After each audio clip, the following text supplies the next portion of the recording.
बिस्मिल्लाहिर्रहमानिर्रहीम। अस्सलाम वालेकुम स्टूडेंट। मैंने जो पिछली दो वीडियोस दी थी ये चैप्टर 2 की, उसमें मैंने आपको इंट्रोडक्शन करवाया था मुख्तलिफ टाइप्स ऑफ मैट्रिसेस की, और आई होप आपने बहुत अच्छे तरीके से वो पढ़ लिया होगा। और अगर नहीं पढ़ा तो बार बार उसको आप देखें वीडियोस को, क्योंकि बार बार देखने से ये होता है कि आपके माइंड में बात बैठ जाती है कि कौन सा मैट्रिक्स कौन सी टाइप है ये उसकी, तो आपको जो है क्वेश्चन सॉल्व करने में बहुत आसानी होती है। ठीक है, आज हम एक्सरसाइज 2.1 स्टार्ट कर रहे हैं और इस वाली वीडियो में मैं आपको पूरा क्वेश्चन नंबर 1 करवाऊंगी। और इसमें जो है क्वेश्चन नंबर 1 में हमसे पूछा गया है कि specify the type of each of the following matrices. ठीक है, अच्छा यहाँ जो है डिफरेंट किस्म के मैट्रिसेस दिए गए हैं, बस हमने ये टाइप्स उनकी बतानी है कि ये कौन सी टाइप्स हैं इन वाले मैट्रिसेस में। तो आइए करते हैं। आई होप आपको पिछली वाली जो टाइप्स मैंने बताई थी वो आपको आ गई होंगी, तो उन्हीं को हम माइंड में रखते हुए इसको सॉल्व करते हैं। तो यहाँ मैंने ये क्वेश्चन लिख दिया है, ये आप देखें क्वेश्चन। अच्छा, क्वेश्चन नंबर फर्स्ट है। अच्छा यहाँ देखें, यहाँ एक मैट्रिक्स है हमें दिया गया, उसमें कितनी ये है 1 2 3 रोज़ है और कॉलम भी 1 2 3 कॉलम है। ठीक है, और इसमें देखें ये जो डायगोनल एलिमेंट्स हैं ये सारे जो हैं ये हमें मिले हुए हैं, और बाकी जो एलिमेंट्स हैं ज़ीरो हैं।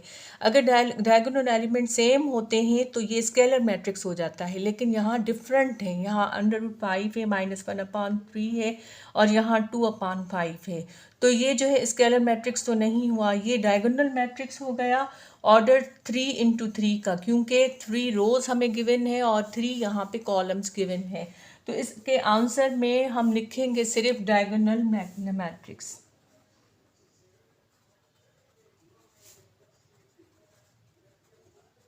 मैट्रिक्स। ठीक है, या आई होप इस आपको समझ गए होंगे, क्योंकि ये जो डायगोनल एलिमेंट्स है जब सेम नहीं होते तो ये डायगोनल मैट्रिक्स होता है। अगर सेम होते हैं तो फिर इसको हम क्या कहते हैं, अगर सेम होते हैं तो फिर ये स्केलर मैट्रिक्स कहलाता है। ठीक है, और अगर ये 1 के बराबर होते हैं तो भी ये आइडेंटिटी मैट्रिक्स कहलाता है।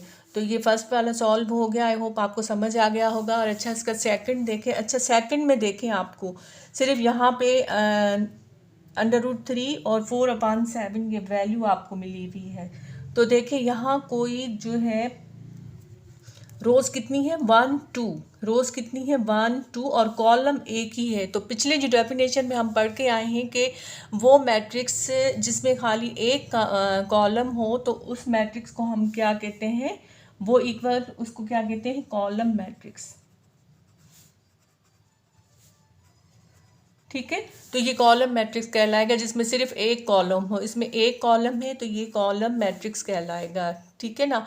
तो अब जो है क्वेश्चन नंबर 3 हम जो है स्टार्ट करते हैं, और ये बताते हैं, ये हमसे पूछा गया है कि ये कौन सा मैट्रिक्स है।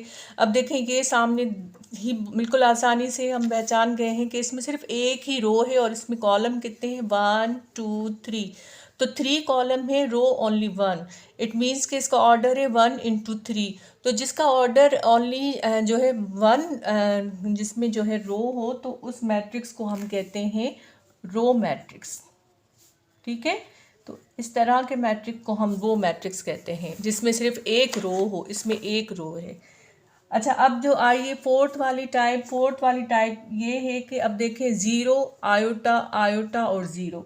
ठीक है, तो अब देखिए अगर हम इसका ट्रांसपोज करें, फॉर एग्जांपल इसको हम जो है इस तरह A = इसको बराबर ले 0 आयोटा आयोटा 0, और फिर इसका जो है इट इम्प्लाइज दिस, इसका हम ट्रांसपोज लें, यानी इंटरचेंजिंग ऑफ रोज़ और कॉलम इसकी करें, यानी इस कॉलम को रो में चेंज करें या रो को कॉलम में चेंज करें। चले हम रो को, ये जो कॉलम है इसको रो में चेंज करते हैं, 0 आयोटा और 0। ठीक है ना, तो ये इस तरह। तो देखें जब इसको एक हमने फॉर एग्जांपल इसको हमने ए का नाम दिया, फिर हमने इसका ट्रांसपोज किया, तो ट्रांसपोज करने के बाद भी हमें वही मैट्रिक्स मिला जो हमारे पास ओरिजिनल मैट्रिक्स है। तो इस मैट्रिक्स को जो ओरिजिनल अपनी वैल्यू बरकरार रखे आफ्टर द ट्रांसपोज, तो इस तरह के मैट्रिक्स को हम कहते हैं सिमेट्रिक मैट्रिक्स। Symmetric matrix. अच्छा, अब देखें ये जो है फिफ्थ पार्ट इसका है। फिफ्थ पार्ट में आप देखें कितनी रोज़ हैं 1 2 3 1 2 3 4 4 rows and how many columns 1 2 3 4। अच्छा इसमें 4 कॉलम्स हैं। अच्छा इसमें जो डायगोनल एलिमेंट्स हैं वो 1 के इक्वल हैं। जब डायगोनल एलिमेंट 1 के इक्वल होंगे तो इसको हम कहेंगे यूनिट या आइडेंटिटी मैट्रिक्स ऑफ ऑर्डर। ये 4 इंटू 4 है तो इसको ऑर्डर 4 इंटू 4 कहेंगे। तो ये है यूनिट और आइडेंटिटी मैट्रिक्स।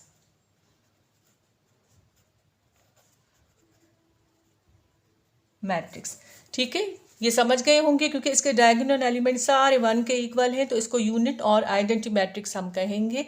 और ऑर्डर लिखने की ज़रूरत नहीं है, लेकिन ये है कि बस आप समझ लीजिएगा कि 4 इंटू 4 यानी 4 रोज़ हैं, इसमें 4 कॉलम्स हैं। तो ये 5th पार्ट हो गया हमारे यहाँ।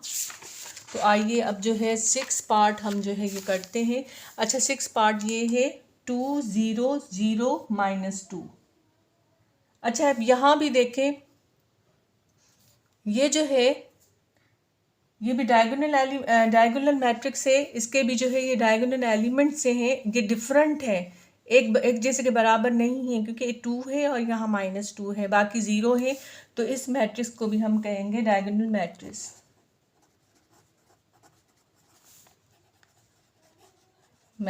ठीक है, इसका ये आंसर है। अच्छा इसके बाद जो आइए ये वाला मैट्रिक्स, अब ये भी जो है डायगोनल का ही टाइप लग रहा है, लेकिन इसमें ये है कि जो डायगोनल एलिमेंट्स हैं वो सारे इक्वल हैं। √7 है, √7 है, यहाँ भी √7 है। तो इस तरह की डायगोनल मैट्रिक्स जिसमें डायगोनल एलिमेंट्स जो हैं सारे इक्वल हों, यानी 1 ना हो लेकिन दूसरी जो नंबर है वो सारे इक्वल हों, तो उसको कहते हैं स्केलर मैट्रिक्स। तो ये होगा स्केलर मैट्रिक्स। अच्छा अब देखें, अब ये आ गया है आयोटा वाला यानी कॉम्प्लेक्स नंबर्स।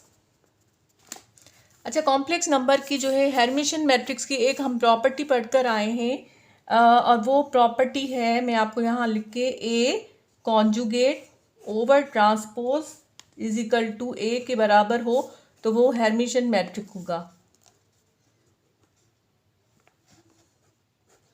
हेर्मिशियन मैट्रिक्स होगा ठीक है। अच्छा इसको जो है हम ए के इक्वल ले लेते हैं और इसका जो है कॉन्जुगेट हम निकालते हैं, इस मैट्रिक्स का हम कॉन्जुगेट निकालते हैं। कॉन्जुगेट सिर्फ वो नंबर होंगे जो आयोटा वाले नंबर हैं और उनका कॉन्जुगेट क्या होता है, अगर प्लस है तो उसको माइनस साइन में हम चेंज कर देते हैं, 0 सेम रहेगा। आयोटा क्या हो जाएगा, ये माइनस आयोटा हो जाएगा और ये 2 आयोटा -2 आयोटा हो जाएगा ठीक है। और फिर ये जो है माइनस, ये ऑलरेडी माइनस है, जब इसका कॉन्जुगेट लेंगे तो माइनस माइनस प्लस हो जाएगा, तो ये आयोटा रहेगा।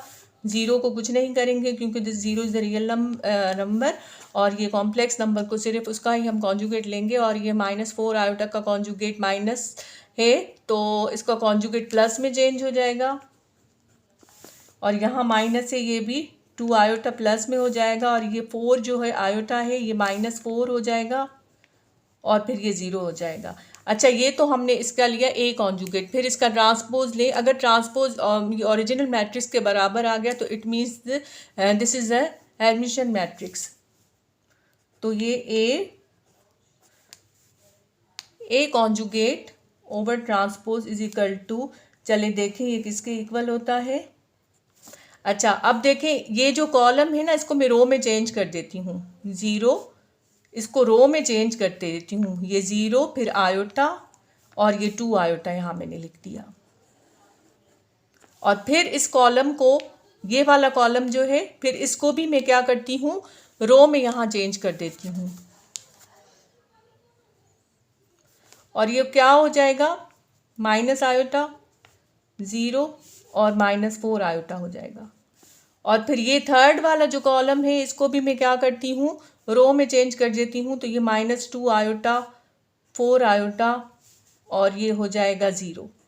अब देखें ये वाली जो है वही कंडीशन जो मैंने अभी बताई कि A conjugate over transpose is equal to, अगर ए के बराबर हो जाएगा तो इसको हम हेर्मिशियन मैट्रिक्स कहते हैं ठीक है। हमें ये वाला मैट्रिक्स बिल्कुल जो है हमने जो ओरिजिनल ये ए इज इक्वल टू इसको सपोज किया था इसके इक्वल मिल गया, तो इट मीन्स कि ये जो है आपका जो है ये आपका कौन सा मैट्रिक्स हो गया, हेर्मिशियन मैट्रिक्स हो गया। आंसर इसका लिखेंगे हेर्मिशियन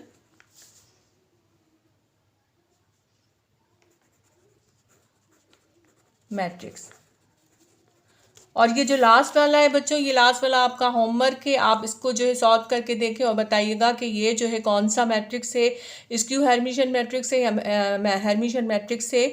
तो ये आप खुद करें और इंशाल्लाह आपसे सॉल्व हो जाएगा। और ठीक है, आज हमने क्वेश्चन नंबर 1 जो है 2.1 का कंप्लीट किया और नेक्स्ट में इससे आगे मैं आपको करवाऊंगी।